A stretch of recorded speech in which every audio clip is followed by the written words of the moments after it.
Hello friends, ഈ photos ഈ വീഡിയോയിൽ നമ്മൾ കാണാൻ പോകുന്ന വിശേഷങ്ങളുടെ ഹൈലൈറ്റ്സ് ആട്ടോ. ഞങ്ങളൊരു പാലസ് വിസിറ്റ് ചെയ്യാൻ പോയിരുന്നു, അവിടുത്തെ വിശേഷങ്ങളാണ്. എന്തായാലും കണ്ടു നോക്കണം, അടിപൊളി വീഡിയോ ആണ്. ഇഷ്ടപ്പെട്ട ചാനൽ സബ്സ്ക്രൈബും ചെയ്യണം. ഹായ് ഹലോ, ഇന്ന് ഞങ്ങൾ വീട്ടിൽ വർക്കൊന്നും ഇല്ലാത്തതുകൊണ്ട് വെറുതെ ഇരിക്കണതുകൊണ്ട് ഞാനും എൻ്റെ റൂംമേറ്റും കൂടി വിചാരിച്ചു നമുക്കെന്നാന്ന് സ്ഥലം കാണാൻ പോയാലോ. ജർമ്മനിയിൽ വന്നിട്ട് ഈ തണുപ്പിൻ്റെ ഇടയിൽ അതിങ്ങനെ നടക്കട്ടെ, ബിക്കോസ് നമുക്ക് വേറെ രീതിയിൽ എൻ്റർടൈൻമെൻറ്റോ ഫാമിലിയോ ഫ്രണ്ട്സോ ഒന്നും ഇല്ല.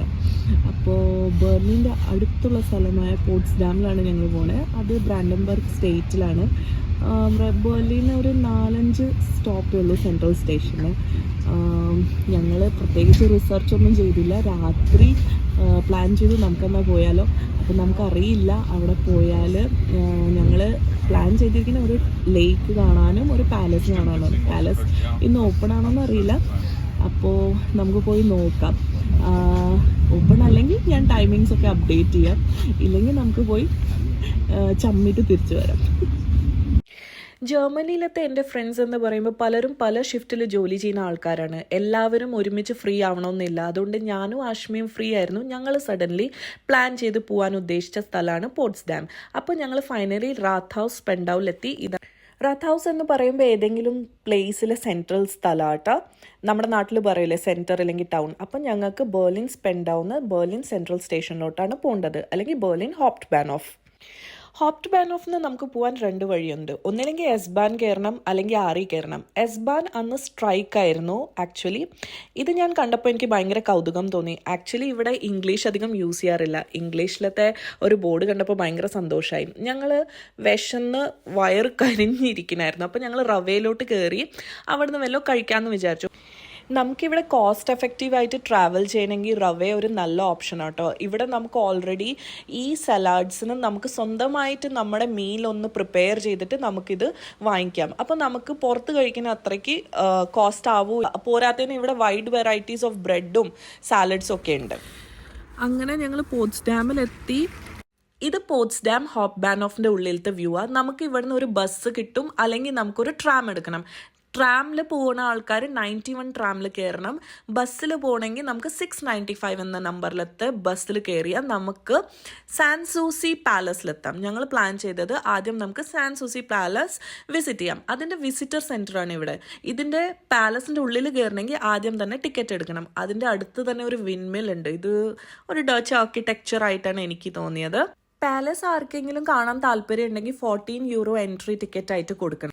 ഞങ്ങൾ പോയ അന്ന് പാലസിൻ്റെ ഉള്ളിൽ കയറിയില്ല, ബിക്കോസ് ഓൾറെഡി ഭയങ്കര തണുപ്പായിരുന്നു. ഡേ ലൈറ്റും വളരെ കുറവായിരുന്നു. വേഗം ഇരുട്ടായി തുടങ്ങി. ഞങ്ങളുടെ പ്ലാൻ സാൻസൂയി പാലസും കണ്ട് ന്യൂ പാലസും കണ്ട് വേഗം ബെർലിനിൽ തിരിച്ചെത്താനായിരുന്നു. ഇത് വിൻഡ് മില്ലിൻ്റെ അടുത്ത് ഞങ്ങൾ പോയി നോക്കാമെന്ന് വിചാരിച്ചു. ഓൺ ദ വേ ഭയങ്കര അധികം സ്നോ വീണിട്ട് ഭയങ്കര സ്ലിപ്പറി ആയിരുന്നു. ബെർലിനിൽ അല്ലെങ്കിൽ ഇങ്ങനത്തെ ഒരു യൂറോപ്യൻ കൺട്രീസിൽ ആരെങ്കിലും ഉണ്ടെങ്കിൽ ശ്രദ്ധിക്കുക, സ്നോ വീഴുന്ന സമയത്ത് നമ്മൾ വളരെ സൂക്ഷിച്ച് കയറണം, ഇല്ലെങ്കിൽ സ്ലിപ്പാവും. ഇതിൻ്റെ ആർക്കിടെക്ചറും ഇതിൻ്റെ ഒരു ഹിസ്റ്ററിനെ കുറിച്ച് ഇതിൻ്റെ പുറത്ത് ഒരു ആർട്ടിക്കിൾ ഉണ്ട്. ഇൻട്രസ്റ്റ് ഉള്ളവർ ഇത് ട്രാൻസ്ലേറ്റ് ചെയ്ത് നോക്കുക. ജർമ്മനിലാണ്. ഇതിൻ്റെ അടുത്ത് തന്നെ ഒരു ഓൾഡ് ബിൽഡിംഗ് പോലെ ഉണ്ടായിരുന്നു.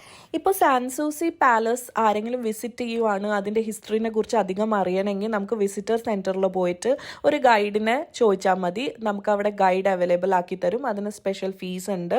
ഇതിൻ്റെ വ്യൂ അടിപൊളിയായിരുന്നു. പിന്നെ നമ്മൾ നല്ലൊരു പ്ലേസിൽ വന്ന് എന്തായാലും റീൽസ് എടുക്കണമല്ലോ. എൻ്റെ ഫ്രണ്ട് റീൽസ് എടുത്തു. ഇതിൻ്റെ ആർക്കിടെക്ചർ കാണാൻ വളരെ വളരെ വളരെ അടിപൊളിയായിരുന്നു. പിന്നെ ഓൾറെഡി ഞങ്ങൾ വീക്ക് ഡേയിലാണ് പോയത്. അതുകൊണ്ട് വീക്കെൻഡ്സിൽ എങ്ങനെയാണ് തിരക്കെന്ന് എനിക്കറിയില്ല. വീക്ക് ഡേയിൽ വളരെ തിരക്ക് കുറവായിരുന്നു. പോരാത്തതിന് ടെമ്പറേച്ചർ വളരെ അന്ന് ഡൗൺ ആയതുകൊണ്ട് അധികം എനിക്ക് തോന്നുന്നത് വിസിറ്റേഴ്സ് ഉണ്ടായിരുന്നില്ല. ഫുൾ സ്നോ ആയിരുന്നു. പക്ഷെ അതും ഒരു ഡിഫറെൻറ്റ് ബ്യൂട്ടിയാണ്. എല്ലാം ട്രീസും സ്നോയിൽ കളർ ചെയ്ത് അതൊരു ഡിഫറെൻറ്റ് എന്താ പറയുക, ഒരു തീമാണ്. ഈ ആർക്കിടെക്ചർ എനിക്ക് ഭയങ്കര ഇഷ്ടപ്പെട്ടു. നമ്മൾ മൂവീസിലൊക്കെ കണ്ടിട്ടുണ്ട്, ഓൾഡ് മൂവീസിൽ. അതേപോലെ തന്നെ ഈ പാലസും അടിപൊളിയാണ്. ഒഫീഷ്യലി ഇതിന് എന്താ പറയാമെന്ന് എനിക്കറിയില്ല, ബട്ട് ഇതൊരു ഞാൻ എൻ്റെ ടേമിൽ പറയാം ഒരു ഗേറ്റ് പോലെയാണ്. അവിടെ നമുക്ക് ഇരിക്കാനുള്ള ചെറിയ സെറ്റപ്പൊക്കെ ഉണ്ട്. പക്ഷെ സ്നോ വീഴുന്നതുകൊണ്ട് നമുക്ക് അവിടെ ഇരിക്കാൻ പറ്റില്ല, ഓൾറെഡി വെറ്റായിരിക്കും. ബട്ട് കാണാൻ ഇതിൻ്റെ ഒരു തീം എന്ന് പറയില്ലേ, അതൊരു ഡിഫറെൻറ്റ് തീമായിരുന്നു. നമ്മൾ ഏതോ നോർഡിക് പ്ലേസിൽ വന്ന പോലെ ഫുൾ സ്നോ ആയിട്ട് കവർ ചെയ്തിട്ട് അടിപൊളി അടിപൊളി വ്യൂ ആയിരുന്നു. അത് എനിക്ക് അറിയില്ല ക്യാമറയിൽ എത്രത്തോളം വന്നു, പക്ഷെ നമുക്ക് കണ്ണുകൊണ്ട് കാണുമ്പോൾ നമുക്ക് മതി വരില്ല, അത്രയധികം ബ്യൂട്ടിഫുൾ ആയിരുന്നു ഈ പ്ലേസ്. ഇത് പാലസിലെ ഫ്രണ്ടിലത്തെ ഗാർഡൻ ആണ്. എനിക്ക് തോന്നുന്നു എല്ലാ പാലസിലുള്ള പോലെ ഇവിടെയും പാലസിൻ്റെ ഫ്രണ്ടിൽ ഒരു വലിയ ഏക്കർ ഓഫ് ലാൻഡ് ഗാർഡൻ ആണ്. നമ്മളിപ്പോൾ കൊച്ചിയിലെ ഹിൽ പാലസിൽ പോയി നോക്കിയാലും അതിൻ്റെ ഫ്രണ്ടിൽ ഫുൾ ഗാർഡൻ ആണ്. അടുത്തിന് പാലസിൻ്റെ വ്യൂ ഇതാട്ടോ. അപ്പോൾ എനിക്ക് മനസ്സിലായത് എല്ലാ പാലസിൻ്റെ ഫ്രണ്ടിൽ ഒരു ഗാർഡൻ ഉണ്ടാവും. ഇത് എൻ്റെ ഒരു എന്താ പറയുക, ഞാൻ നോട്ടീസ് ചെയ്ത ഒരു കാര്യമാണ്. എല്ലാ പാലസിലും ഉണ്ടോയെന്ന് എനിക്കറിയില്ല. 2-3 പാലസ് എനിക്ക് വിസിറ്റ് ചെയ്യാൻ പറ്റിയിട്ടുള്ളൂ. അതിൽ കോമൺ ആയിട്ട് ഞാൻ കണ്ടിട്ടുള്ളത് പാലസിൻ്റെ ഫ്രണ്ടിൽ ഒരു വലിയ ഗാർഡൻ ഉണ്ടാവും. അതേപോലെ ഇവിടെയും പാലസിൻ്റെ ഫ്രണ്ടിൽ ഗാർഡൻ ഉണ്ട്. ഇപ്പോൾ സ്നോ വീഴുന്നതുകൊണ്ട് എല്ലാം വൈറ്റ് ആയിട്ട് കിടക്കാം. മേ ബി സമ്മറിൽ ഫുൾ നമുക്ക് ഗ്രീനറി കാണാൻ പറ്റും. അപ്പോൾ സമ്മറിൽ ചിലപ്പോൾ ഡിഫറെൻറ്റ് വ്യൂ ആയിരിക്കും. പക്ഷേ ഇത് വൺ ടൈം വിസിറ്റ് ചെയ്യേണ്ട ഒരു പാലസ് ആണ് സാൻസൂസി പാലസ് പോട്സ്ഡാം. ഇതാണ് പാലസിൻ്റെ ഫ്രണ്ട് വ്യൂ. അപ്പോൾ ഇത് പാലസിൻ്റെ വേറൊരു സൈഡാണ്. ഇതിൻ്റെ ഉള്ളിൽ സൊവനിയർ ഷോപ്സ് ഒക്കെ ഉണ്ട്. നമുക്കിപ്പോൾ എന്തെങ്കിലും പർച്ചേസ് ചെയ്യണമെങ്കിൽ അത് ഇവിടുന്ന് പർച്ചേസ് ചെയ്യാൻ പറ്റും. സാൻസൂസി പാലസിൻ്റെ ആർക്കിടെക്ചർ എന്ന് പറയുമ്പോൾ ബാരോക്ക് ഒരു ആർക്കിടെക്ചർ സ്റ്റൈൽ എന്നാണ് ഞാൻ ഗൂഗിളിൽ കണ്ടപ്പോൾ എനിക്ക് മനസ്സിലാക്കാൻ പറ്റിയത്. ഇത് വിൻയാർഡ്സിൻ്റെ മുകളിലാണ് ഈ പാലസ് ബിൽഡ് ചെയ്തിരിക്കുന്നത്. ഈ പാലസ് 1745 to 1747 എന്ന ഒരു കാലഘട്ടത്തിലാണ് ബിൽഡ് ചെയ്തത്. ഇതിൻ്റെ ഐഡിയാസ് മുന്നോട്ട് വെച്ചത് കിങ് ഫ്രിഡ്രിഷ് II എന്നൊരു കിങ് ആയിരുന്നു.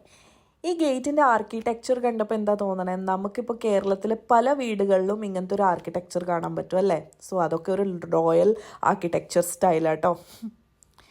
പാലസൊക്കെ കണ്ട് ഞങ്ങൾ പുറത്തോട്ട് ഇറങ്ങി. ഇനി ന്യൂ പാലസിലോട്ട് പോകാനുള്ള പ്ലാനായിരുന്നു. അപ്പോഴാണ് ഞങ്ങൾ പാലസിൻ്റെ അടുത്ത് ഇങ്ങനത്തെ ഒരു പ്ലേസ് കാണുന്നത്. ഇത് പണ്ട് പാലസിൻ്റെ ഒരു ഭാഗമായിരുന്നോ എന്ന് എനിക്കറിയില്ല, പക്ഷേ ഇപ്പോൾ അതൊരു റെസ്റ്റോറൻ്റ് ആണ്, ഒരു പ്രീമിയം റെസ്റ്റോറൻറ്റ്.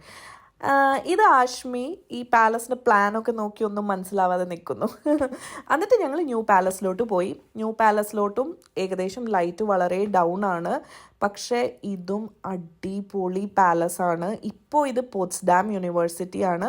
നമ്മുടെ ഇന്ത്യയിലും പല പാലസുകൾ ഇപ്പോൾ യൂണിവേഴ്സിറ്റി ആയിട്ട് മാറ്റി. അതേപോലെ ഇവിടെ സ്റ്റുഡൻസ് ആണ് ഇപ്പോൾ, പക്ഷേ ഇതിൻ്റെ ആർക്കിടെക്ചറും പറയാൻ പറ്റില്ല. സാൻസൂയി പാലസ് ഒരു ഡിഫറെൻറ്റ് ആർക്കിടെക്ചർ ആണെങ്കിൽ ഇതൊരു ഡിഫറെൻറ്റ് ആർക്കിടെക്ചറാണ്. ഞാനിതിനെക്കുറിച്ച് വായിച്ചപ്പോൾ എനിക്ക് മനസ്സിലായത് ഈ പാലസ് 1769 ഇയറിലാണ് ഇതിൻ്റെ ബിൽഡ് ഒക്കെ കഴിഞ്ഞത്. സെയിം കിങ് ഫ്രിഡ്രിഷ് II ആണ് ഇതിൻ്റെ പണി ചെയ്യിപ്പിച്ചത്. ഇതിൻ്റെ ഒരു ആർക്കിടെക്ചറിനെ കുറിച്ച് പറയുകയാണെങ്കിൽ പേർഷ്യൻ ബറോക്ക് സ്റ്റൈൽ ആർക്കിടെക്ചറിലാണ് ഈ പാലസ് ബിൽഡ് ചെയ്തത്.